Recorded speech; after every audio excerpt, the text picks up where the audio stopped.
Illinois basketball might be on the verge of its next commit. Who is it? Let's talk about it. Locked On Illini. Let's go.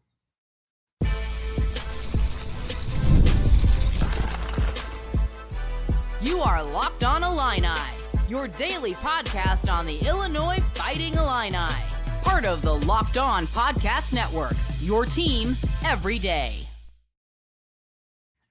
Welcome back to another episode of Locked On Illini. Thank you for making us your first listen every single day. A simple reminder, we are free and available wherever you get podcasts and on YouTube, a part of the Locked On Podcast Network, your team every day. My name is Sunny Verma. You can find me at IlliniCast. You can find me at the Sunny V. Today's going to be a fun episode that we have in store for you. The Illini have been hosting plenty of blue chip prospects over the last couple of weeks, and it sounds like we're having another one coming in on Thursday. And we also have another 4-star who's going to be visiting sometime in August. So we're going to be talking about who might be the next Illini commit. Also, we're going to continue our team preview series. Football season obviously is right around the corner. And so I brought in Will Decker to discuss one of the new teams coming from the West Coast, the UCLA Bruins, and whether Deshaun Foster can get over that disaster of a press conference. If you would like to help this channel grow, it'll cost you nothing. All I ask is if you can hit that like button, hit that subscribe button, hit those notification bells. Simple reminder, I am the only daily Illini content creator that you're going to find in this space. So I can only do this through your support. As I said, what we're going to start off talking about today is who might be the next commit for the Illini, at least in the 2025 class. For a long time, I actually thought it might be 4-star Brandon Lee. Brandon Lee is a 6'4" scoring guard who I believe he grew up in Puerto Rico, and now he plays out in New Jersey. And so when you put 2 and 2 together, it's very easy to figure out who might be the guy in charge of that recruitment, and that's Orlando Antigua. Brandon Lee, consensus-wise, is rated 114 in the 24/7 composite. Again, not usually someone that Illinois at this stage of their program building would seem to focus on. And quite honestly, it's funny if you think about it, because Illinois a couple of years ago would be clamoring for a kid like Brandon Lee. Now, I'm not so sure. While he seems like he could be a very good player, his offer list looks as if it might be a little bit below what Illinois usually goes after. And while he can score, it looks like his scoring efficiency isn't really quite there. He's not much of a shooter, or at least he hasn't been over this summer. He's been averaging, I think, 23 points per game in one of the tournaments over summer, but he took a lot of shots to get to that level. So while I knew he was scheduled to be coming to Champaign sometime in August, and if you listen to any interview that he does, he seems like he really wants to play in Champaign. So it might be a guy who ultimately, Illinois does take on. I do wonder, with Brad Underwood's new emphasis on scoring and shooting, whether Brandon Lee really kind of fits that mold. The other guy who actually is going to be visiting even sooner is Spencer Aarons. According to Kedrick Prince from the Illini guys, he tweeted out early on Tuesday that Spencer is going to be visiting Champaign on an official visit on Thursday. Now, I talked about Spencer a little bit on a previous episode. He's a guy who kind of more so fits the mold of what Brad is looking for. He's 6'9", a pretty big body, who very much seems like he's a mismatch for the defensive team, or at least that's what he's capable of being. Very skillful, but what surprised me, again, is Spencer is a 3-star recruit, especially in the 2025 class. He's the composite 128th best player in the country. Now, I thought that maybe because of their lower rankings, and let me be clear, obviously coaches don't care about rankings. This is something us in media talk about just to conjure up clicks. Fans like to talk about just because they like to brag to their fellow other fans of other fan bases whenever you nab a high prospect, a high skilled prospect. For Illinois, I doubt they really care. And I do think that some things may have changed recently in college basketball that makes us more interested in these two players, Brandon Lee and Spencer. And that is obviously these scholarship limits going up.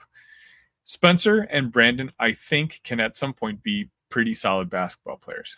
I just don't think they're going to be that next year.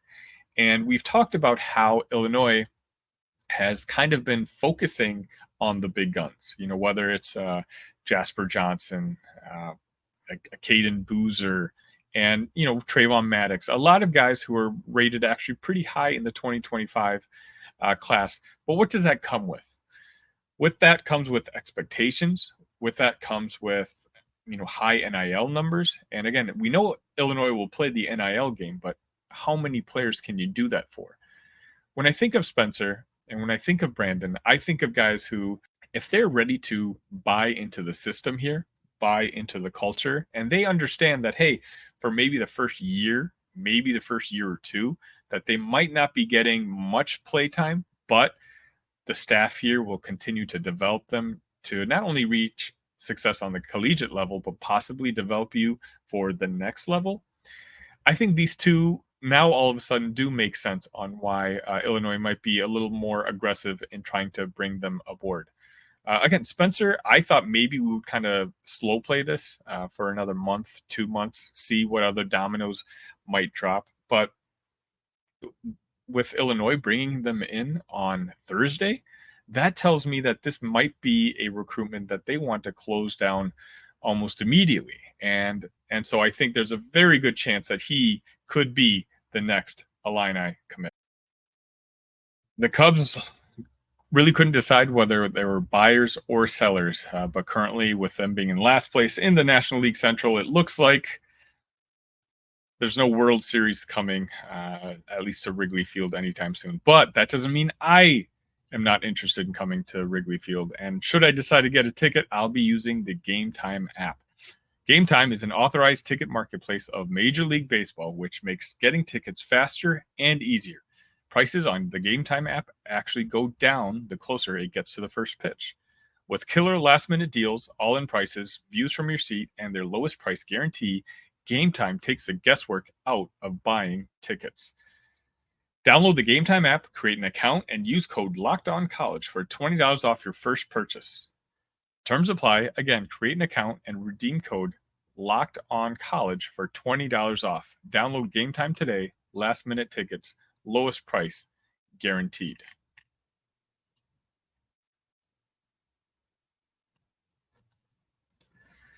Warmer, sunnier days are calling. Fuel up for them with Factor's no prep, no mess meals. Meet your wellness goals in time for summer thanks to the menu of chef-crafted meals with options like Calorie Smart, Protein Plus, and Keto. Factor's fresh, never frozen meals are dietitian approved and ready to eat in just 2 minutes. So no matter how busy you are, you'll always have time to enjoy nutritious, great tasting meals. Make today the day you kickstart a new healthy routine. What are you waiting for? Treat yourself to restaurant quality meals that feature premium ingredients like filet mignon, shrimp, and blackened salmon. Head to factormeals.com/lockedoncollege50 and use code LOCKEDONCollege50 to get 50% off your first box, plus 20% off your next month. That's code LOCKEDONCollege50 at factormeals.com/LOCKEDONCollege50 to get 50% off your first box, plus 20% off your next month while your subscription is active.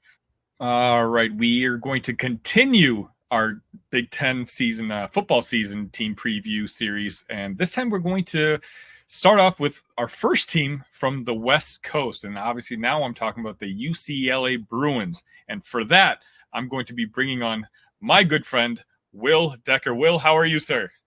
I'm doing good. The shades are not to, show LA and everything and what's going on here. I have an eye condition that's going crazy right now. So for the visual viewers, man, Apologies on looking like this. I'm not trying to wear shades just to like look too cool or anything. I just have an eye condition right now. It looks weird when I don't wear it. What's up, Sunny? How we doing, bro? I'm doing great. Will and I have known each other for a couple months now. He was actually a guest on my other show, titled Big Ten Show on YouTube. I guess it was about a month and a half, 2 months ago. And so we actually ran into each other last week at Big Ten Media Days. Will got the special spot of the only one who was able to ask Brett Bielema a question before Brett's 15 minutes were up. And so he introduced himself, which I'm super appreciative about. And I'm very excited to have you on to talk about UCLA football, because let's be honest, Will, Illinois fans, we're not exactly probably all that familiar with what you guys are doing out there on the football side. So new conference, new outlook. What's the feeling with Bruin Nation joining the Big Ten? I think initially there was a lot of just kind of trepidation because what the Pac-12 meant to so many people on the West Coast. Very historic conference. It had really kind of gone on hard times since the reign of your Pete Carroll USC teams or your Oregon Duck teams, Chip Kelly and, Mark Helfrich at the end there. There's kind of a 5-6 year gap there where we didn't have enough thunder to get into the college football playoff consistently. We didn't have that one true contender that can kind of uplift the conference. And ironically, we finally got good last year. Last year's success, Washington was in the national championship game. 3 of the top 5 quarterbacks selected in the NFL draft were Pac-12 guys. So it got together at the end. But, with the Pac-12 kind of being in the rearview mirror now, I think we're really excited, man. Big Ten football coming out to Indy, kind of getting to experience that and, the different traditions and different reporters like yourself and getting to talk with everybody.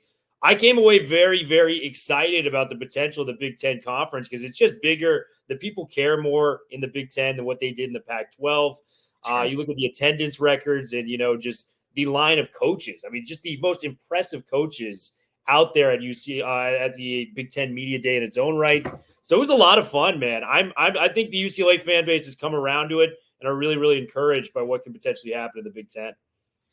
And especially with UCLA, UCLA and Illinois are kind of, dare I say, familiar in the sense where a lot of the passionate fans are probably on the basketball side as opposed to football side. So UCLA, that's where I'm more so excited about seeing your basketball team join the conference. Another, blue blood, a team that you're going to expect to be kind of competing for the conference titles from here on out. But obviously today we're going to talk about football. And, I think you guys are obviously going through a coaching change.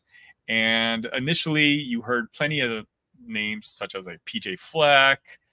There's a couple others which are just slipping my mind now. Ultimately coming down to Deshaun Foster, who I hope it's fair to say, the initial feedback on that seemed to be kind of underwhelming. But since that hire, the Bruins have been almost on fire when it comes to recruiting. I feel like you guys are popping up on my algorithm constantly, being connected to some very high profile players. Is that fair to say? Yeah, it definitely is. This is the highest recruiting ranking UCLA has in the class of 2025 as it stands right now. Obviously, a lot can happen throughout the season and different recruitments, but the highest they've had in about 4 years.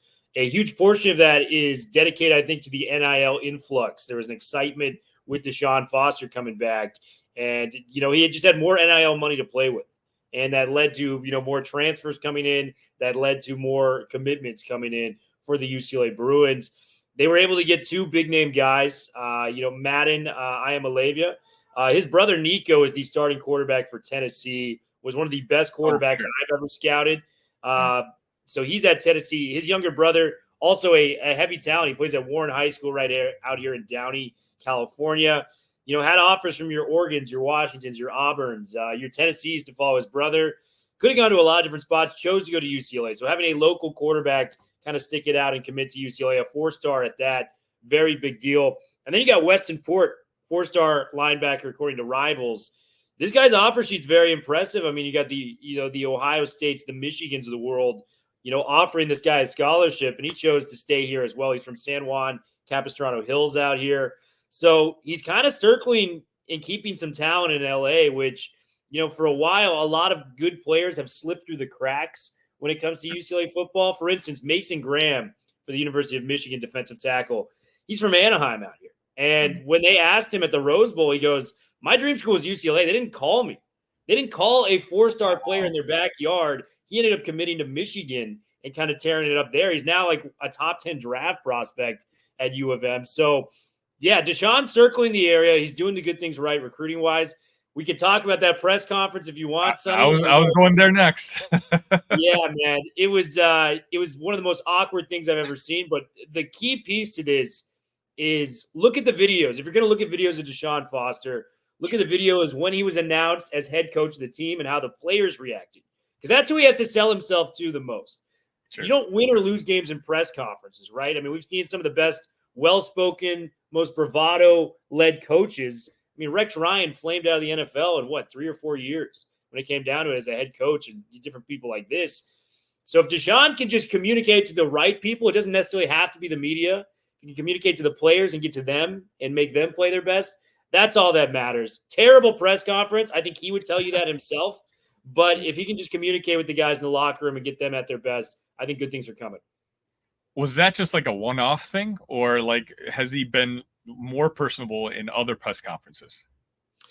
Yeah, he's always been a mild-mannered guy. So he's always been a more actions speak louder than words type of individual. I would look at the press conference when he was announced for UCLA. I think that was, he started to openly cry. I mean, this is his alma mater, and he played here, went to the NFL. But, yeah, he's never really been outspoken like that. And I think part of the problem is Chip Kelly never let his assistants speak to the media. And when you just are kind of coddled like that, you don't have to deal with it.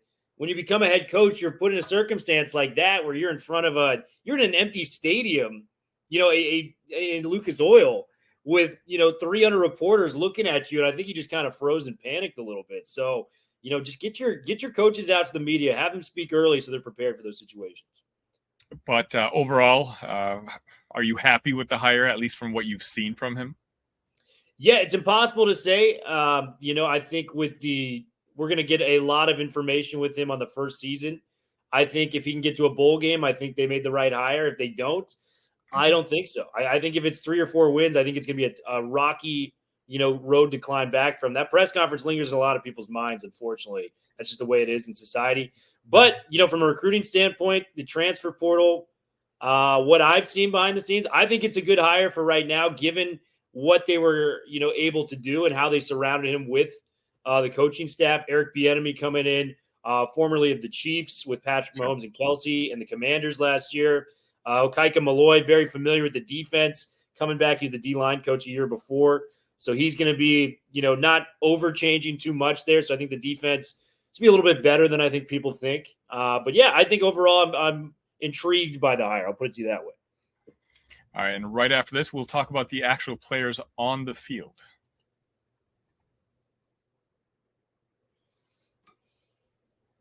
Passion, drive, and patience, the formula for winning championships, is also what keeps your ride or die alive.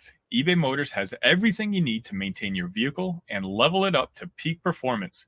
Superchargers, roof racks, exhaust kits, LED highlights, and more. Whether you're into speed, power, or style, eBay Motors has you covered. With over 122 million parts for your number one ride or die, you'll always find exactly what you're looking for. And with eBay Guaranteed Fit, your part is guaranteed to fit your ride every time or your money back. Because with eBay Motors, you're burning rubber, not cash. With all the parts you need at the prices you want, it's easy to make your car the MVP and bring home the huge wins. Keep your ride or die alive at ebaymotors.com. Eligible items only. Exclusions apply. eBay Guaranteed Fit. Only available to U.S. customers.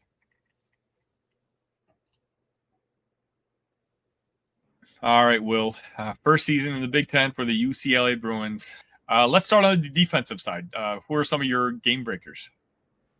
For the defensive side of the football, Jay Toye at defensive tackle is one of the best, maybe within the Big Ten Conference. He was definitely one of the best within the Pac-12 last year. Just a clog within the middle of the defensive line. This guy is incredibly talented. Went to the transfer portal initially was rumored to be heavily going to University of Texas for a 6-figure salary. Was a big type of thing within the NIL. Ultimately decided to come back to UCLA. So having him back is kind of the stalwart of the defensive line, especially after losing the likes of Aliatu Latu, the first, defensive player drafted within the NFL this past year. The Murphy twins, who are incredibly productive players on the defensive line. It was big just to get one stalwart piece back to UCLA in the middle there. There's a couple unknowns. I think Keanu Williams, kind of his side defensive tackle. The guy's going to be playing to the right of Jay Toia. Very talented, showed some flashes. Former 4-star Oregon commit, flipped to UCLA. Had some splash plays last year. So I think this is the year he's going to be kind of taking it up a notch. I was able to speak to Jay, at Media Day, and he said Keanu's coming along very well, and he expects a big season from Keanu Williams. Edge rusher is going to be a little bit more problematic, but I'll give you a name to kind of look out for. Collins Achampionyoung, former 4-star player that committed to Miami, transferred to UCLA. This guy is built like nobody else I've ever seen on a football field. 6'7", 275 pounds at the defensive end spot. So wow. If he can reach his potential and kind of, get those technician skills in there, this guy could be an absolute dog when it comes to the UCLA football defense. So that's the D-line. The linebacking room, very strong unit. And unfortunately, we lost linebackers coach Ken Norton Jr., legendary linebackers coach, former defensive coordinator within the NFL. He's actually gone on to the Commanders. He's going to be the Commanders linebacking coach in Washington. But a lot of his lineage and the players he's coached up are still there. So Olufemi Oladejo is a beast, man. This guy, right next to Achampionyoung is probably the first guy you want off the bus. 6'3", 250, 255 pounds, chiseled. I mean, we had DK Metcalf in camp last year, just kind of he was training there, and they were standing side by side, and you can tell which was which if they had their helmets and pads on. This dude's a big dude, athlete. They may explore him as an edge rusher at times. He's kind of that outside linebacker role. So expect some big stuff from Olufemi Oladejo if this defense is able to click.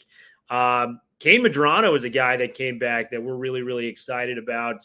Had some huge plays against Utah, who is, for the last 3 to 4 years has been the team within the Pac-12. If you look statistically, made some huge plays at Rice-Eccles Stadium on the road. 2 sacks, 10 total tackles. He can just move like a gazelle out there. He was a former wide receiver that moved to linebacker. We're expecting big things from Medrano in his final year on campus. Really took a jump last year. We're hoping for the best on that. And the big one, John Vaughns was a baseball player for UCLA. I think a lot of people were worried he would declare for the MLB draft because he had a lot of talent on the diamond. Didn't go where he wanted to go, so he's coming back to UCLA.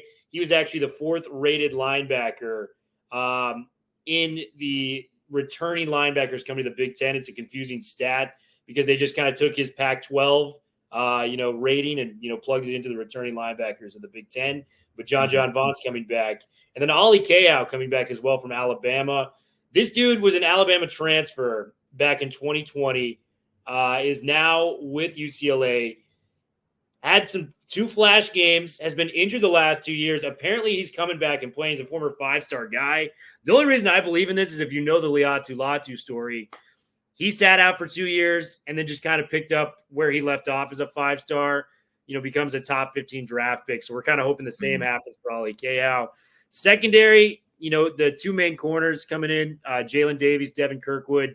UCLA fans are very familiar with these guys. They've been the starters for the last 2 years. You had KJ Wallace from Georgia Tech, who played a lot of snaps for the Yellow Jackets last year. And the safeties, optimistic.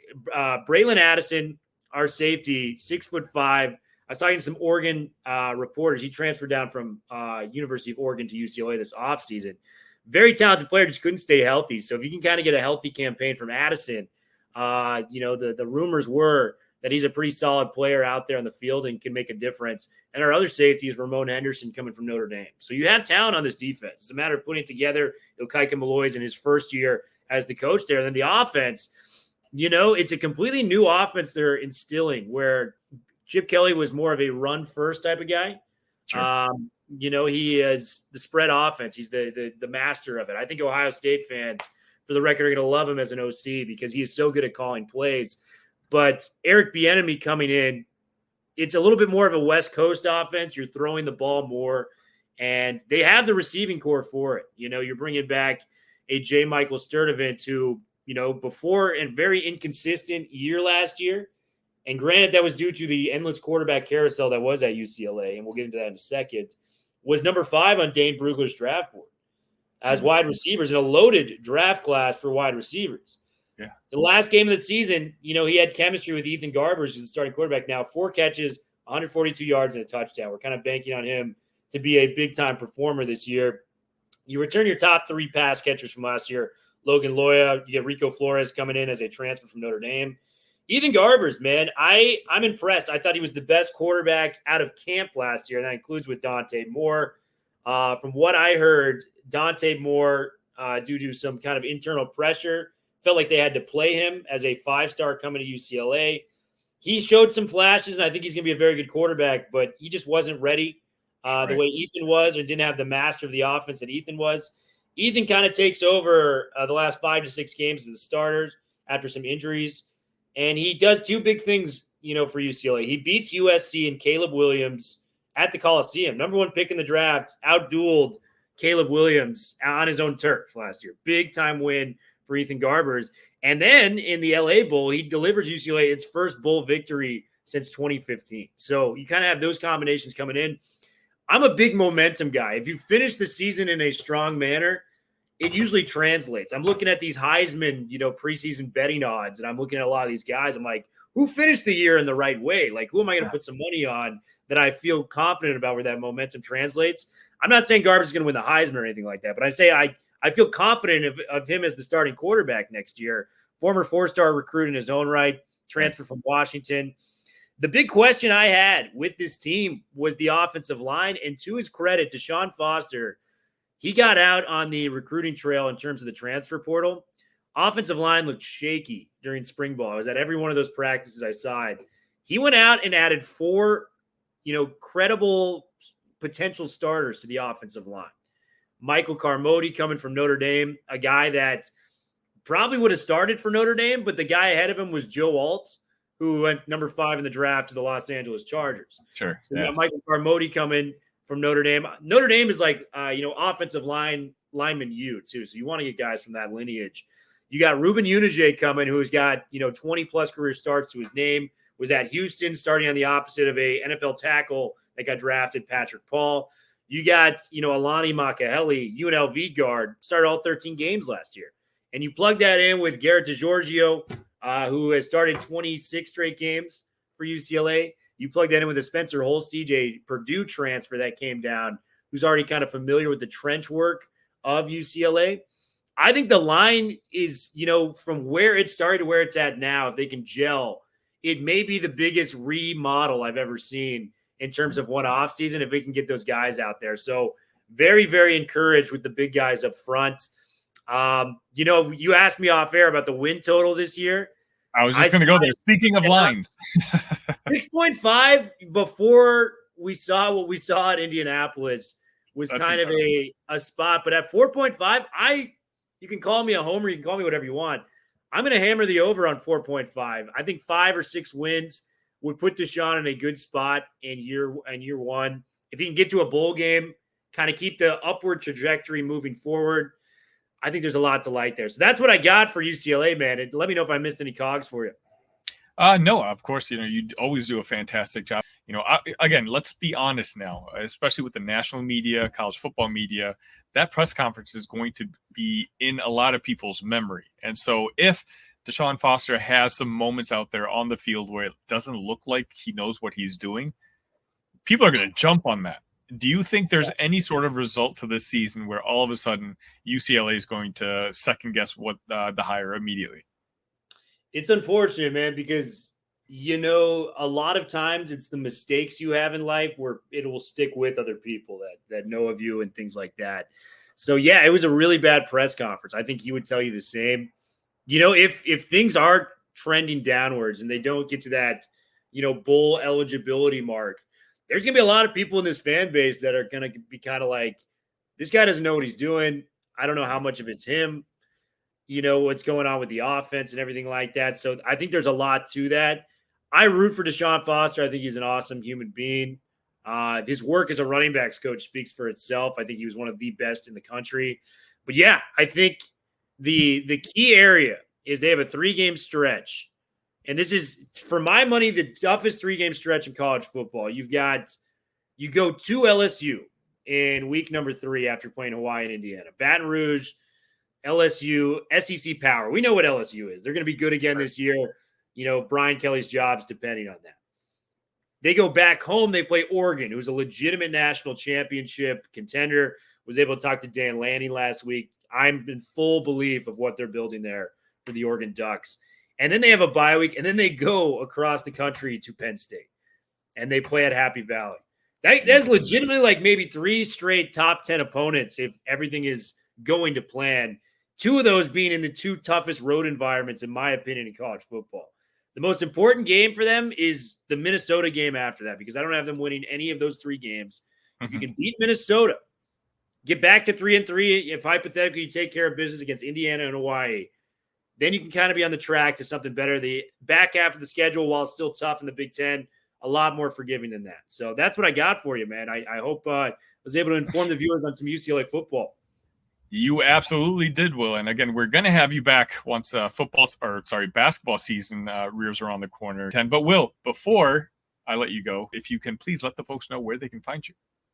Oh, man, just at the Great LA Football Network, we cover not only UCLA, but we cover USC, we cover Rams and Chargers. Everything LA football, we got you guys. So check us out there. My Twitter right below, just at Will LAFB Network. We got a lot of good stuff coming, so keep an eye out for us. Will, thanks for coming on. Thanks for having us on, man.